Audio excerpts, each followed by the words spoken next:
একটা কথা জেনে রাখবেন, টাকা একটা মুচিও যেমন রোজগার করে, টাকা টাটা বিড়লা আম্বানিও রোজগার করে। টাকা পয়সাই বিষের কারণ, আবার টাকা পয়সাই কিন্তু অমৃতের কারণ। টাকা পয়সা বিষেরও যেমন কারণ, তেমন টাকা পয়সা অমৃতেরও কারণ। আপনি যদি 100 টাকার নোট দিয়ে যদি আপনি একটা সিগারেটের প্যাকেট কেনেন, সেটা আপনার জীবনে বিষ। আর 100 টাকার নোট দিয়ে যদি একটা শ্রীমদ্ ভগবত গীতা কেনেন, তাহলে আপনার জীবন অমৃত। আপনি হাজার হাজার টাকা খরচা করে ফুর্তি করে উড়িয়ে দিয়ে যদি যান, সেটা আপনার জীবনে বিষ।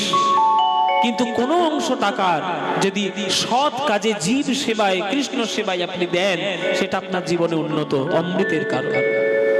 মৌমাছির দশা যেন আপনাদের না হয় বাবা, এইটা আপনাদের কাছে, আপনাদের কাছে প্রার্থনা। মৌমাছি কেমন করে জানেন? ফুল থেকে মধু আহরণ করে, চাকের মধ্যে জমা করে, কিন্তু সেই মধু তার কপালে কোনোদিন জোটে না। একটা সাধারণ লোক ধোঁয়া দেয়, পালিয়ে যায় মৌমাছি, চাক ভেঙে নিয়ে ব্যবসা করে নেয়। তোমরাও যদি মনে করো যে শুধুমাত্র টাকা ইনকাম করবে, জমাবে, তাহলে তোমাদের সম্পত্তিও 12 ভূতে খাবে। সেটা যেন না হয়, তাই আপনারা জীবের সেবায়, দশের সেবায়, কোনো অনাথ আশ্রম, কোনো বৃদ্ধাশ্রম, কোনো গরিব মানুষ, কোনো স্টেশনে ভিখারি, সবাইকে যদি আপনি দিতে পারেন, তাহলে আপনার সেবা হবে, আপনার অমৃতময় জীবন হবে। তাই এই কর্তৃপক্ষের ভক্তরা আপনাদের কাছে যাবে, আপনারা প্রাণ ভরে একটু দান দেবেন। আর তার আগে এই আসর থেকে আমি দান দেওয়াটা শুরু করলাম। আসর থেকে শুরু হলো নিতাই গৌর প্রেমানন্দে হরি বল। এইবার আপনাদের চরণে গেলে আপনারা দেবেন, প্রাণ ভরে দান দেবেন। হ্যাঁ, আর একটা কথা বলি, আমার গান শুনে যদি মনে হয় যে বাহ, পদ্মবালসের গানটা খুব ভালো লাগছে, পদ্মবালসকে 10টা টাকা দিয়ে আসি, খবরদার আমাকে দেবেন না। আমার গান ভালো লাগলে টাকাটা আমাকে না দিয়ে টাকাটা ওই কমিটির ভিক্ষার আঁচলে দিন, তাহলে ওরা অনেক খুশি হবে, অনেক বেশি অনুপ্রেরণা পাবে, ওদের অনেক বেশি সাহায্য হবে। প্রাণ ভরে একটু দান করবেন। আমার কর্তৃপক্ষের ভক্তরা আপনাদের কাছে যাচ্ছে। চলুন, জয় নিতাই। কৃষ্ণ বৃন্দাবনে এইভাবে সখাদের সঙ্গে লীলা করলেন 11 বছর 10 মাস 26 দিন। 11 বছর 10 মাস 26 দিন লীলা করার পর বৃন্দাবনে অক্রূর রথ নিয়ে এসে হাজির হলো। রথ নিয়ে এসে হাজির হলো, কৃষ্ণ নামক চাঁদটিকে ছিনিয়ে নিয়ে বৃন্দাবনের আকাশ থেকে চলে গেল মথুরায়। শুরু হলো বৃন্দাবনে মাথুর বিরহ। এই মাথুর বিরহে বাবা মাও যেমন কেঁদেছিল, রাধারানীও যেমন কেঁদেছিল, তেমনি সখারা কিন্তু কেঁদেছিল শ্রীরাম সুদাম। কৃষ্ণের ভালোবাসায়, কৃষ্ণের প্রেমে এমন পাগল হয়ে গেছিল এই সুদাম যে একটা গরু যদি আসতো, গরুটার পর্যন্ত গলা জড়িয়ে ধরে বলতো, ওরে গরু, তুই বলতে পারিস আমার রাখাল রাজা কৃষ্ণ কোথায় রয়েছে? একটা মানুষ যদি একটা গরুর সঙ্গে কথা বলে, তাহলে বোঝা যায় যে সেই মানুষটার মতিভ্রম হয়েছে। তখন সুদামার বাবা মোটক মনে মনে ভাবলো যে আমার ছেলেটা কি তাই পাগলই হয়ে যাবে? না, পাগল আমি হতে দেব না। এই বলে আজকে মোটক পাঠিয়ে দিল নিজের ছেলেকে ওই শান্তিপন মুনির আশ্রমে। কেননা শান্তিপন মুনির আশ্রমে তখন কৃষ্ণ আর বলরাম পড়াশোনা করছে। শান্তিপন মুনির আশ্রমে গেল, আশ্রমে গিয়ে পড়াশোনা করতে লাগলো সুদামা। কৃষ্ণের সঙ্গে দেখাও হলো, আবার কৃষ্ণের সঙ্গে পড়াশোনাটাও হলো। রথ দেখা, কলা বেচা, 2 কাজ হয়ে গেল। এইবার শান্তিপন মুনি জিজ্ঞাসা করলেন যে তোমরা কি শিখতে চাও? বলরাম, তুমি কি শিখতে চাও? বলে আমি শুধু ঝগড়া মারামারি, আমি গদাবিদ্যা, আমি যুদ্ধবিদ্যা শিখতে চাই। যুদ্ধবিদ্যা তুমি শেখো। কৃষ্ণ, তুমি কি শিখতে চাও? কৃষ্ণ বলছে, গুরুদেব, আপনার আশ্রমে যে 64 কলাবিদ্যা শেখানো হয় সবগুলোই আমি শিখতে চাই। বলে বেশ, তাই হয়। আর সুদামা, তুমি কি শিখতে চাও বাবা? বেদ বিদ্যা শিখতে চাও। ঠিক আছে, বেদ বিদ্যা অধ্যয়ন করতে গেলে আগে তোমাকে 9টা গুণের অধিকারী হতে হবে। ব্রাহ্মণ মানে গলায় পইতে ঝুলিয়ে দেওয়া নয়। গলায় পইতে থাকলেই যে সে ব্রাহ্মণ, এটা সম্পূর্ণ ভুল কথা। গীতার শ্লোক অনুযায়ী 9টা গুণের অধিকারী যে হয় সেই হলো ব্রাহ্মণ। তাহলে 9টা গুণ কি কি? সম দম তপ শৌচ ক্ষান্তি রাজ্যমেব চ জ্ঞান বিজ্ঞানম নাস্তিক্যং ব্রহ্ম কর্ম স্বভাবজম।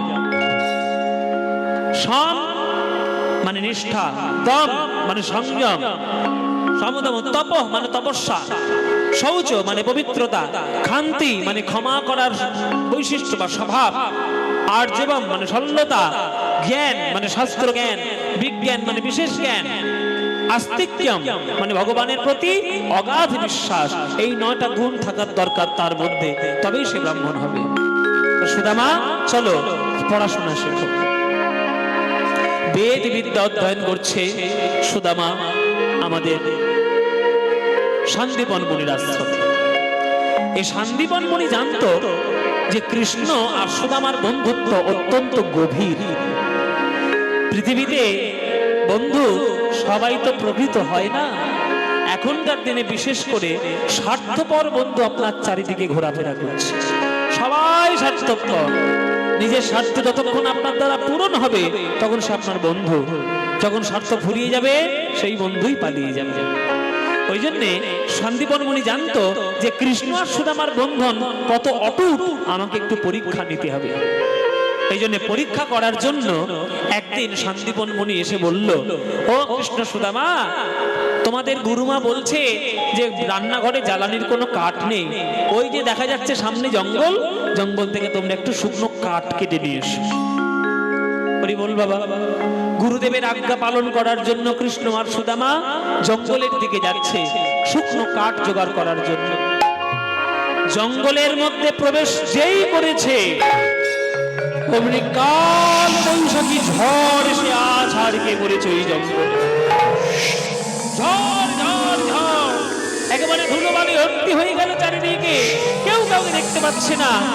সুদামা চারদিকে অন্ধকার দেখছে। কানাই, সুদামা বলছে, কানাই তোর কোনো ক্ষতি হবে না, আমি তোর কাছে আছি, তোর রক্ষা করার দায়িত্ব আমার।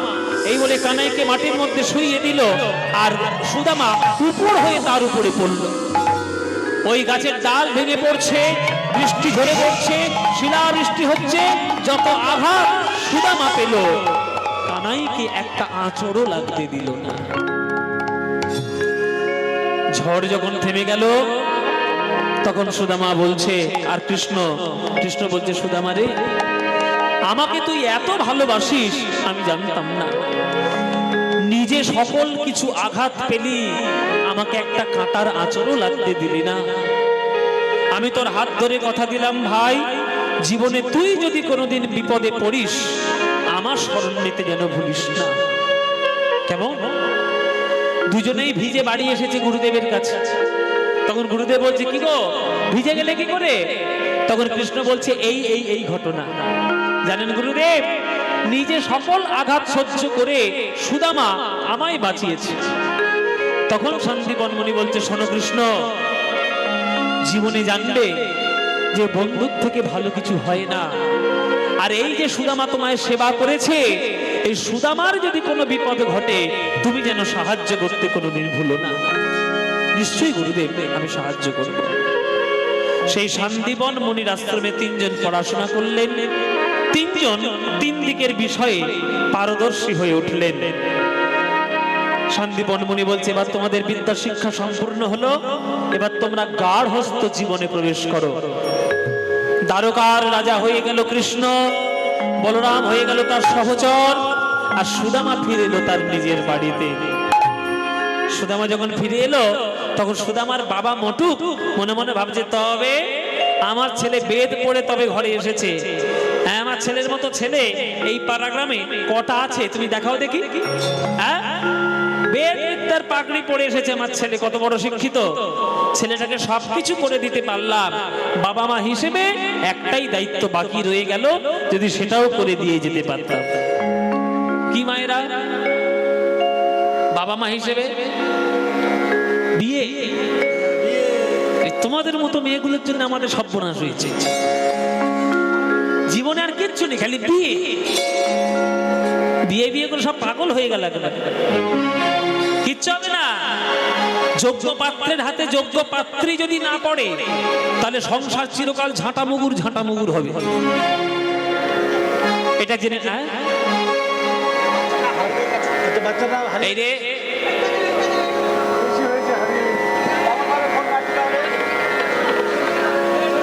এই বাচ্চা কার বাচ্চা নিয়ে যাও এখানে। এই বাচ্চা এই বাচ্চার মা কোথায় গেল? আছে তো, কই? ও ফোনে ব্যস্ত। এই হয়েছে একটা কাল। ফোন, বাচ্চা যেমন ফোনে পাগল, মা বাবাও তেমনি ফোনে পাগল। উহ, বাবা রে বাবা রে বাবা। এই বাচ্চাকে সঠিকভাবে মায়ের কাছে দিয়ে এসো। এই সে মা কই? সে মাটা কই? সে মাটা কই? মুখটা দেখাও। তুমি হাতটা তোলো। কে মা? যে মা তুমি? এদিকে এসো, তোমার সব ব্যবস্থা হবে। এদিকে এসো। বাচ্চা ছেড়ে দিয়ে নিশ্চয়ই ফুচকা খেতে গেছিল। এই যে বাচ্চাকে নিজের কাছে রাখো মা। তোমার বাচ্চা হারিয়ে গেলে তোমার সর্বনাশ, আমাদের কি নয়, তোমার সর্বনাশ হবে। ঠিকভাবে বসো। এত ভিড় হয়ে গেছে আজকে যে কে কোথায় যাবে কোনো কুল কিনারা খোঁজ করতে পারছে না। বসো বসো। আচ্ছা, আমাদের বিষয় আমরা ফিরি। যে সুদামা যেমন পাত্র, সুদামার সঙ্গে যোগ্য পাত্রী চাই। তাই যোগ্য পাত্রী খোঁজার জন্য ঘটক নিযুক্ত হলো। এই ঘটক মশাই, এই হচ্ছে ঘটক। ও মায়েরা, এইটা হচ্ছে ঘটক। এইটাই ঘটক। আমার সর্বনাশ এই করেছে, এইটাই করেছে বাবা। আপনারা মুখটা চিনে রাখুন। দারুণ ঘটক।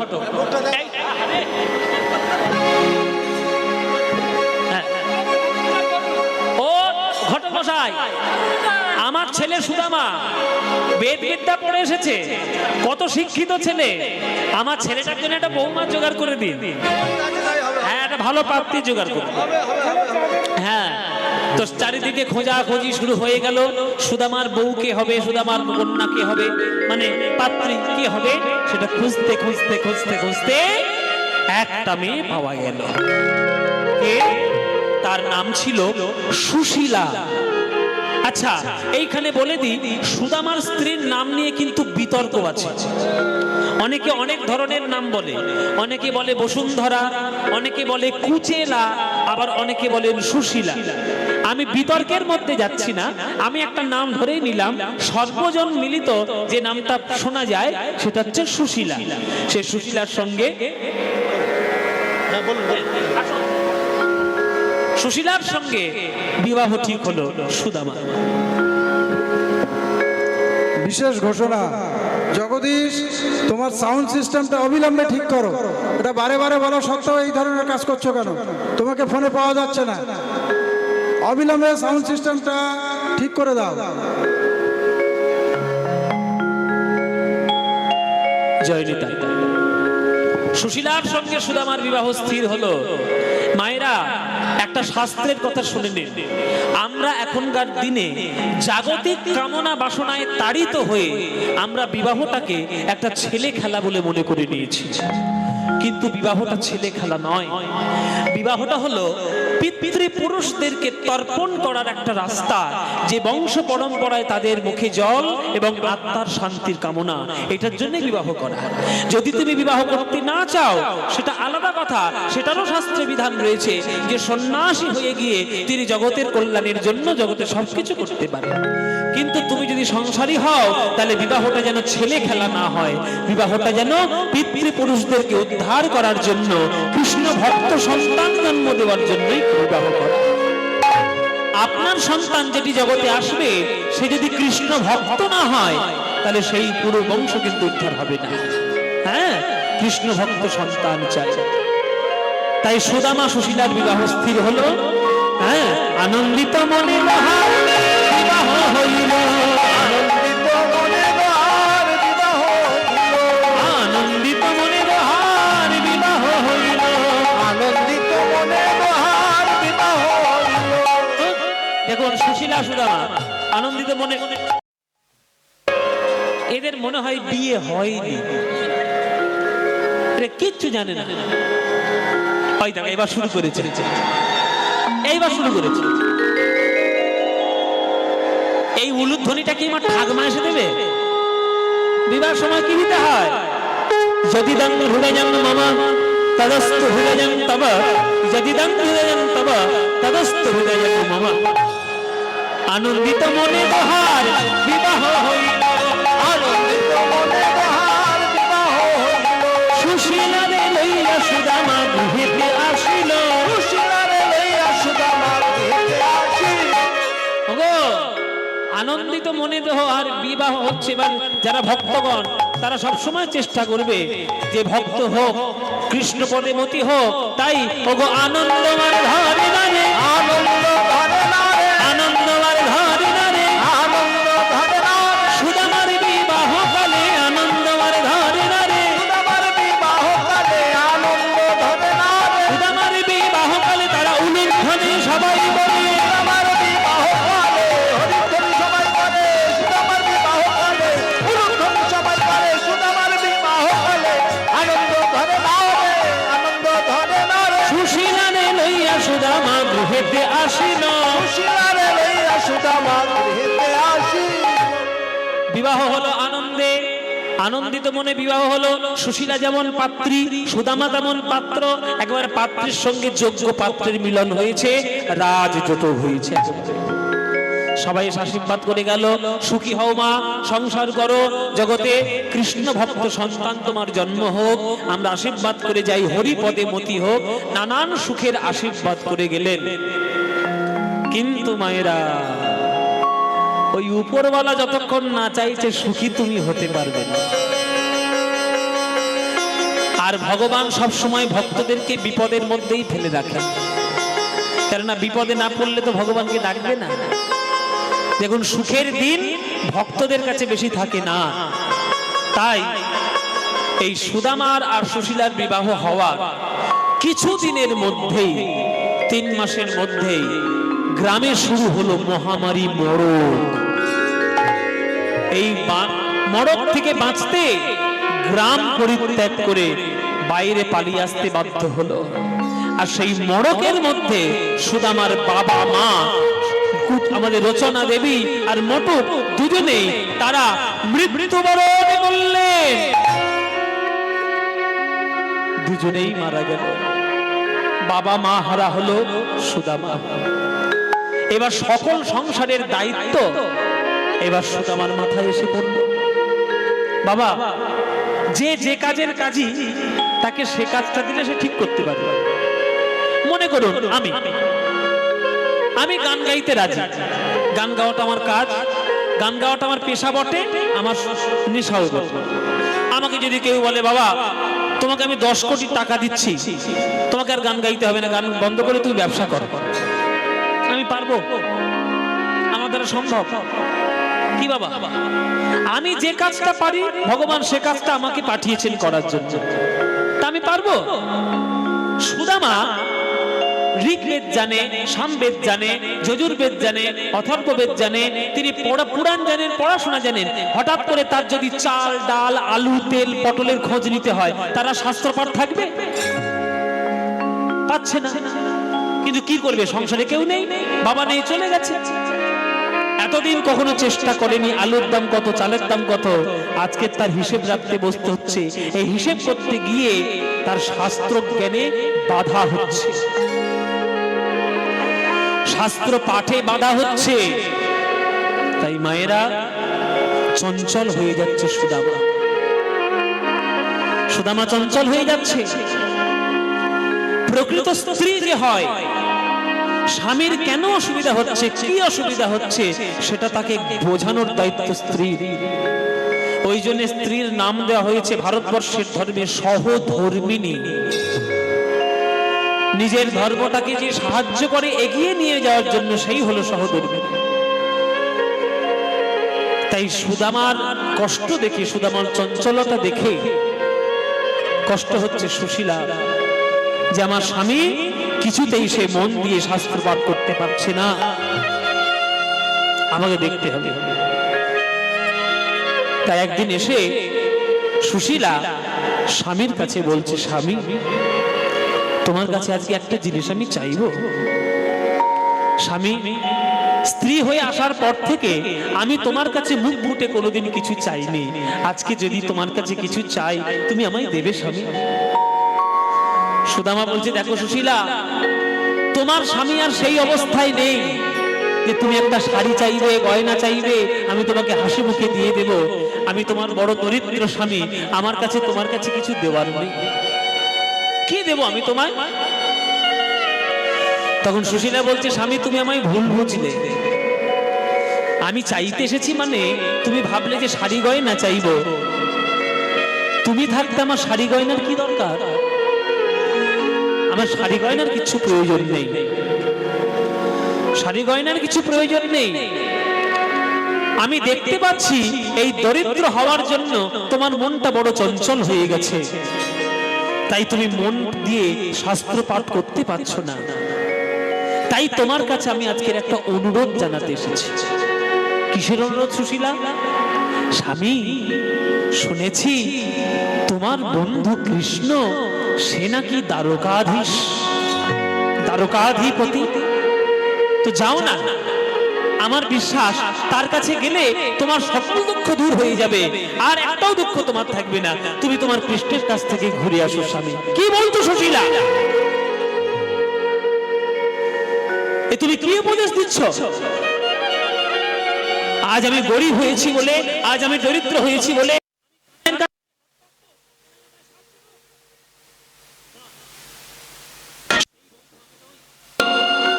শোনো সুশীলা, বন্ধু হওয়ার শাস্ত্রীয় বিধান আছে। কাকে বন্ধু বলে জানো? উৎসবে বসনে চৈব দুর্ভিক্ষ রাষ্ট্র বিপ্লবে রাজদ্বারে শ্মশানে চৈ যতিষ্ঠতি সা বান্ধবঃ। উৎসবে দুঃখের সময়, সুখের সময়, এমনকি মরণের সময় পর্যন্ত যে কাছে কাছে থাকে সেই হলো বন্ধু। সুশীলা, তোমার হয়তো জানা নেই, ওই কৃষ্ণের একটা এঁঠো আম খাবো বলে বৃন্দাবনের মাঠে গিয়ে নিজের গলার রত্নমালা খুলে তার গলায় পরিয়ে আমি দিয়েছিলাম।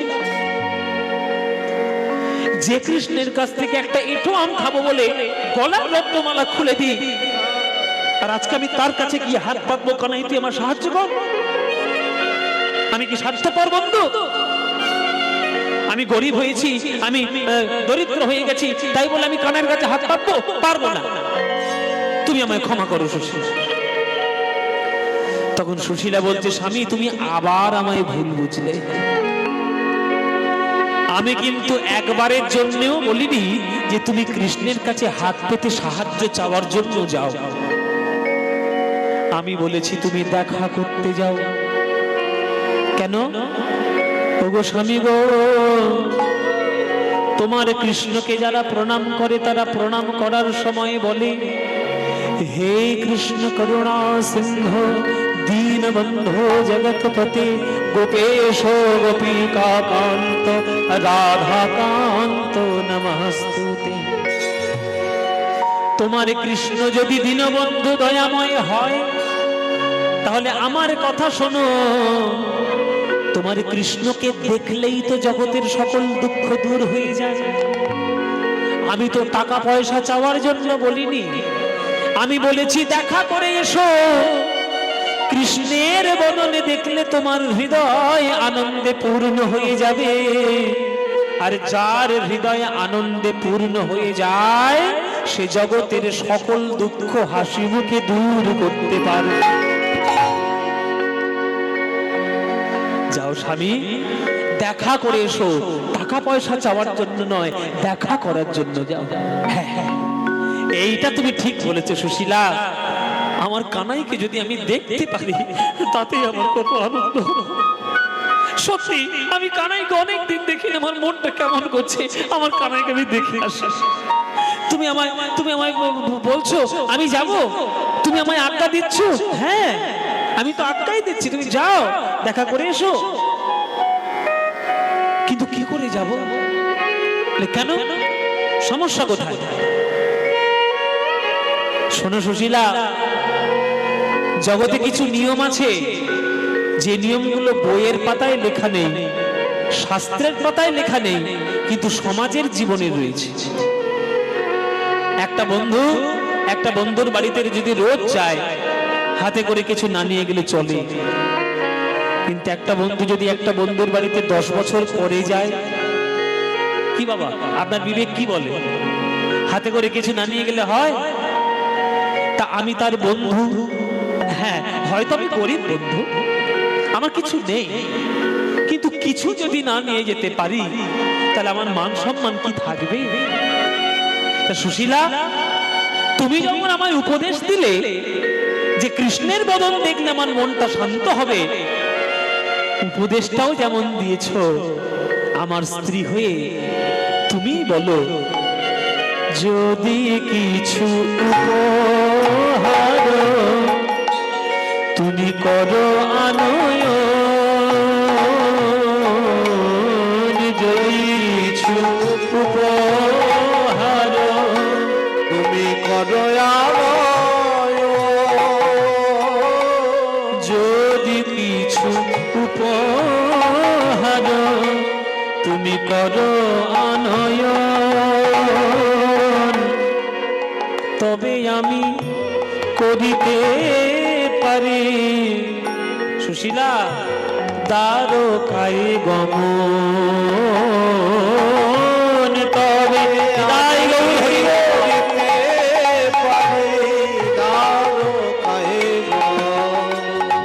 সুশীলা কিছু উপহার এনে দাও গো, কিছু উপহার এনে দাও আমার প্রাণ কৃষ্ণ সেবার তরে, কিছু উপহার তুমি এনে দাও গো, আমার প্রাণ কৃষ্ণের সেবার করে কিছু উপহার এনে দাও।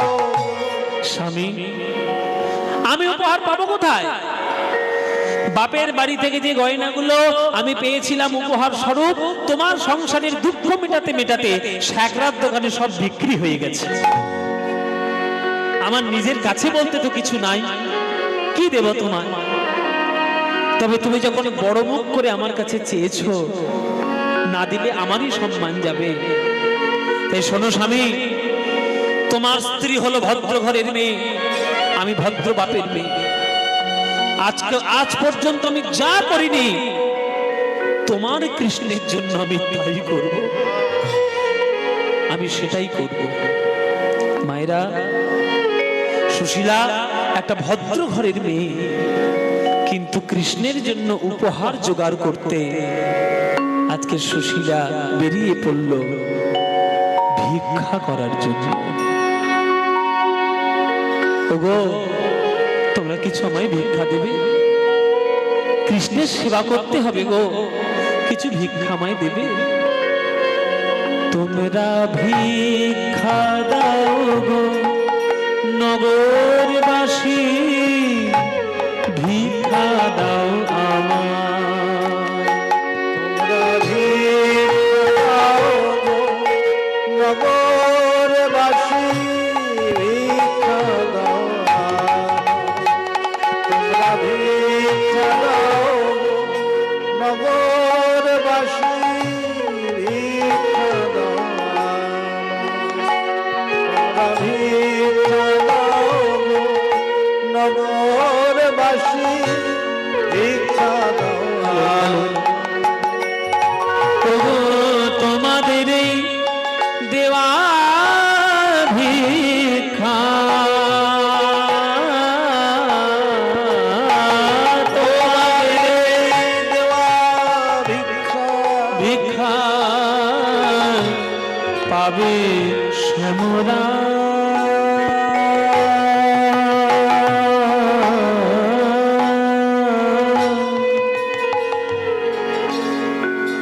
তাই দেখো, আমি ভিক্ষা চাইছি, ভিক্ষে দিতে এসেছি। ঠিক আছে, কর্তৃপক্ষের জন্য আমাকে ভিক্ষা নয় মায়েরা, ভিক্ষা যদি দিতে হয় ওই মন্দিরের দানপত্রে কি ভিক্ষা দিয়ে না? ঠিক আছে, ওই 10টা টাকা যখন যাবে তখন ওখানে দিয়ে আসবে। উনি ভেবেছেন হয়তো আমি ভিক্ষে করছি, আমি ভিক্ষা করছি না, সুদামার স্ত্রী সুশীলা ভিক্ষা করছে। একটা ভদ্র ঘরের মেয়ে যখন ভিক্ষা করতে বেরোয় তখন পাড়ার লোকে অনেক সমালোচনা করে। হ্যাঁ, ও মশাই, ও বিশ্বাস মশাই, আরে খবর আবার কি? ভিখারিদের জ্বালায় জ্বালায় একবারে জ্বলে গেলাম। হ্যাঁ, কি আবার ব্যাপার? তুমি কি জমিদার? না আমি জমিদার। তুমি কি রাজা? না আমি রাজা। আর কি হয়েছে মানে? পাড়ায় থাকো না নাকি? ওই দেখো ওই দেখো ওই দেখো ওই দেখো, ওই মেয়েটা আবার ভিক্ষে করতে আসছে আজকে। জীবনে ভিক্ষে করেনি, মেয়েটাকে নতুন দেখছো। মেয়েটা কে বলো তো? হ্যাঁ ওই যে মেয়েটা, তাড়াতাড়ি দেখো, ঠিক করে দেখো কে। হ্যাঁ রে বাবা, ওইটা কে? কে? কার বউ? বাবা কানের কাছে কানের পোকা বেঁধে দিল। সুদামার বউ আজকে ভিক্ষা করতে আসছে। ও ওই যে ধর্মপুত্র যুধিষ্ঠিরের বউ।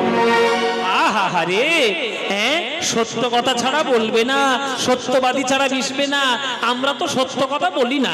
এই যে আমাদের কাছে ভিক্ষে করতে এসছো, আমাদের দেওয়া চাল হজম হবে? এইরকম নানান কটু কথা পাড়ার লোকেরা শুরু করেছে। সুশীলা গিয়ে করজোরে বলছে, কি বললেন আপনারা? কি ভাবলেন আপনাদের কাছ থেকে ভিক্ষা করে নিয়ে কি আমরা খাবো?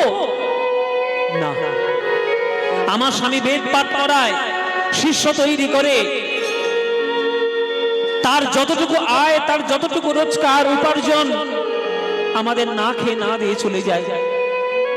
কিন্তু আজকের একটু প্রয়োজন বেশি হয়েছে, কেননা আমার স্বামী কৃষ্ণকে দর্শন করতে যাবে। তোমরা যেটুকু ভিক্ষা দেবে আমাদের সেবায় নয়, তোমাদের এই দেওয়া ভিক্ষা, তোমাদের এই দেওয়া ভিক্ষা পাবে শ্যামরা।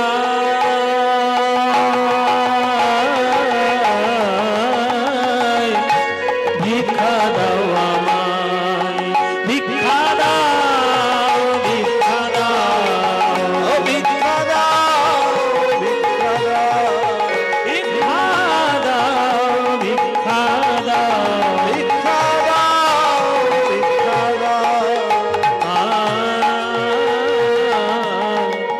আজকে সুদামা স্ত্রী সুশীলা ভিক্ষা করছে একটা ভদ্র ঘরের মেয়ে হয়ে।